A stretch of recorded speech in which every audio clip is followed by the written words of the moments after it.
Hello and welcome to Day 1 of Warcraft Radio's coverage of the Race to World First, Sanctum of Domination. My name is Mr. Miles from It's Always Sunny in Stormwind, and I'm here to take a look into what happened today for Day 1 of the Race to World First. But first, let's take a look at the top 8 leaderboard. In the number 1 spot, we've got Complexity Limit with 4 out of 10 bosses, followed closely by Sonic's Imperative, Big Dumb Gaming Guild, Blood Legion, Flashpoint KTB, Instant Dollars, and Midwinter, all with 3 out of 10. In the number 8 spot, we've got Fused, with 2 out of 10 bosses defeated. To begin the day, we had 36 minutes of maintenance compared to a scheduled hour before servers went live. Once online, guilds such as Complexity Limit and Big Dumb Gaming Guild focused on getting some weekly chores done first, such as their World Raid boss, Venthyr Maw Assault, and Shaping Fate objectives. For others, such as Sonic's Imperative, it was a mad dash to Korthia to reach the Sanctum. Due to their decision to jump straight into the raid, the very first kill of the Terragru was achieved by Imperative very early in the race as a one-shot. Limit and Big Dumb Gaming Guild had a late start to the race and entered the Sanctum about 25 minutes after Imperative took down the Terragru. Blood Legion was the second guild to take down Terragru, and Early Shift took down the World Third. Imperative continued with a leg up on the competition, taking World First for the Eye of the Jailer after 4 pulls, followed by claiming another World First on the 9. The 9 was downed before there was even a second Eye kill after only 2 pulls. It was a tight race between Limit and Big Dumb Gaming Guild to nail the Eye World Second.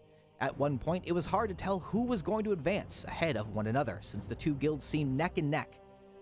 Limit, however, ultimately took a kill steal from Big Dumb Gaming Guild, who then immediately followed up a few minutes later with the World Third.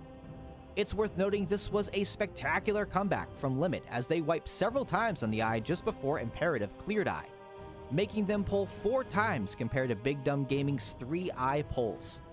Limit chose to run Eye with only 4 healers compared to Imperative's 5 healers, justifying the additional gear potential for DPS characters that would be useful later in the race. The smaller number of healers likely contributed to the extra wipes, but the trade-off for extra gear was considered worth the extra time. The back and forth between Limit and Big Dumb Gaming continued as Big Dumb Gaming caught up to Limit, battling over who would clear the 9 first. Big Dumb Gaming pulled ahead of Limit on the very first pull by taking the World Second behind Imperative, matching them in the race, 3 out of 10 bosses. Limit soon after wiped on the 9 with a very frustrating 1%. Big Dumb Gaming then decided to take a break, knocking out additional out-of-raid tasks. They chose a different path for progression, opting to work on Soul Render Dormzane instead of Remnant of Ner'zhul. However, after 32 pulls with a best attempt of 41.5%, they pulled the plug and switched to Remnant. Concurrently, Imperative continued with Remnant as their 4th boss. At the time of this recording, Imperative has 41 attempts on Remnant with their best pull at 25.4%, and Big Dumb Gaming Guild has 5 pulls at 45%. Hours passed where 6 out of the top 10 guilds were stuck at a 3-boss kill count. The delay in raid progression, however, led to new guilds such as Blood Legion, Flashpoint KTB, and Instant Dollars to catch up to the top 3 guilds in the lead. Imperative had an impressive lead several hours ahead of every guild in the top 10. The Limit, however, managed to take World First Remnant and dethrone them as race leader after 16 pulls. At the time of this recording, Limit sits in the lead with 4 out of 10 bosses, with a best attempt of 20.47% on Soul Render Dormzane. This percentage was hit as the guild hit the enrage timer. Though they had several dead at that point, Maximum and the team made the decision to move on to farm normal gear through splits and come back to continue work on Dormzane after dinner.